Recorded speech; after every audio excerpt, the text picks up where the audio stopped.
el mercado cayó 1.200 puntos para el Dow, casi 4%, 5% para el Nasdaq. Esta mañana abrió 30 puntos arriba, pero está 75 puntos abajo en este momento, fundamentalmente en virtud del reporte de inflación, la inflación al consumidor que se anunció ayer a 0.1% para el mes de agosto. Se esperaba que fuera menos 0.1 o acaso cero como el mes anterior, sin embargo creció. Ahora, ¿por qué tanto temor de cara a un indicador que mensualmente sigue siendo, podría ser relativamente bajo? Es que la inflación año a año, que es realmente como se mide, en los últimos 12 meses subió 8.3%, por debajo del 8.5% de julio y del 9.1% de junio. De nuevo, ¿por qué entonces el mercado reacciona como reacciona?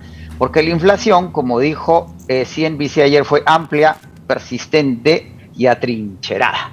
A pesar de que la gasolina bajó 10.6% en el mes, lo que se llama food at home, lo que se lleva el mercado, básicamente subió 13.5%. Y subieron las rentas, los servicios médicos, y lo único que bajó fue el café, la fruta y los tickets aéreos. La inflación es persistente, sigue siendo muy grande y respalda aquello que dijo Jerome Powell, el presidente de la Reserva Federal, hace casi 3 semanas en Jackson Hole, en Wyoming, en la reunión de los banqueros centrales del mundo, que las tasas seguirán siendo altas por más tiempo, que llegarán al 4% el primer trimestre del próximo año y se van a quedar allí hasta que la inflación no baje. En medio de este escenario, ¿qué pueden hacer los inversionistas? Todo el mundo ha tratado de cubrirse de alguna manera, pero parece que no hay nada seguro en lo cual estar en este momento. El problema, Mariana, es que venimos de un ambiente de tasa cero. Recordemos que hasta estos últimos incrementos estábamos en tasas del 0,25% y ya estamos en tasas del 2,5%. La Reserva Federal se reúne la próxima semana. Un 30% de los operadores de mercado creen ya que la tasa va a subir no 0.75, sino un punto completo. Con lo cual iríamos a tasas prácticamente de 3,5, con lo cual en lo que queda del año subirían poco, pero llegaríamos a ese 4 del que habla la Reserva Federal en el primer trimestre del próximo año. Con una tasa del 4%, el descuento sobre el riesgo, los retornos se miden por flujos de caja descontados a valor presente neto, la tasa de interés del bono a 10 años es la clave para eso, y estamos hablando de un 4 del Fed Funds, que es el interbancario norteamericano, con un crecimiento que podría desacelerarse significativamente por este aumento de tasas. No queda muy claro, Mariana, si las acciones son caras o son baratas.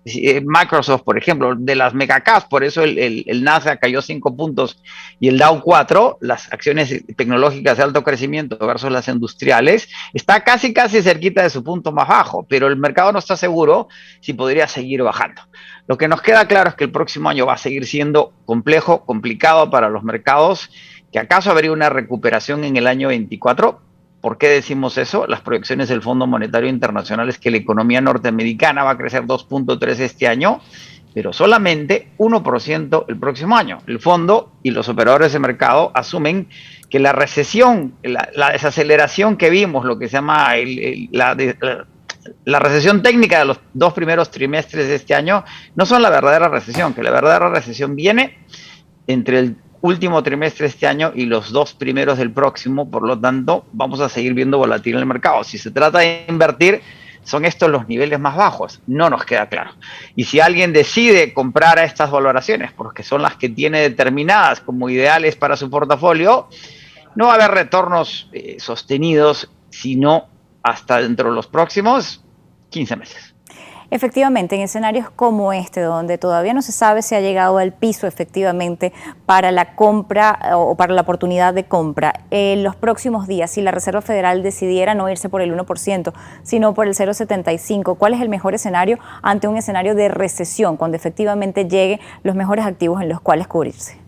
Podríamos tener un rebote técnico, y además hoy día ya se habla de un crecimiento recesivo, que probablemente no veríamos crecimientos negativos, pero con 1% de crecimiento, con tasas al 4%, con una inflación que está golpeando a los consumidores, el temor que se ha visto, el core inflation, el corazón de la inflación, si eliminamos alimentos y combustibles, que son los más volátiles, fue de 6.3%, que es el doble de lo que se esperaba. El consumidor americano sigue presionado en términos de su consumo y eso no pinta bien para la dinámica de los retornos de las acciones en particular, porque las tasas de interés de los bonos del Tesoro siguen subiendo, el dólar se sigue fortaleciendo, la situación en Europa no es necesariamente mejor.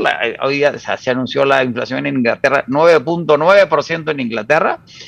Por lo tanto, las valoraciones no van a seguir siendo las más atractivas. Ahora, si uno decide invertir, hay que invertir en cíclicos, en acciones que estén de alguna forma blindadas de cara al ciclo que viene. En los Estados Unidos no esperamos controles como en Europa. Recordemos que el ex ministro Johnson a su salida anunció un aumento en las tarifas eléctricas en Inglaterra del 80% y la primera ministra entrante las congeló.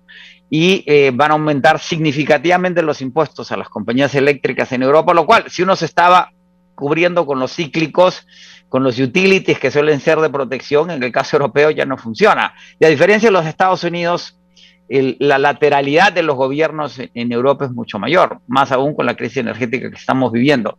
De ahí que la recomendación en estas volatilidades siempre es manténganse largos en cash, con una tasa que sube, pero sigue siendo por debajo de la inflación, las tasas reales siguen siendo negativas, pero es mejor que estar sujeto a estos vaivenes, a menos que uno tenga un horizonte como Warren Buffett, que acaba de incrementar su posición en occidental, petróleo, pero Buffett invierte en ciclos de 10 años.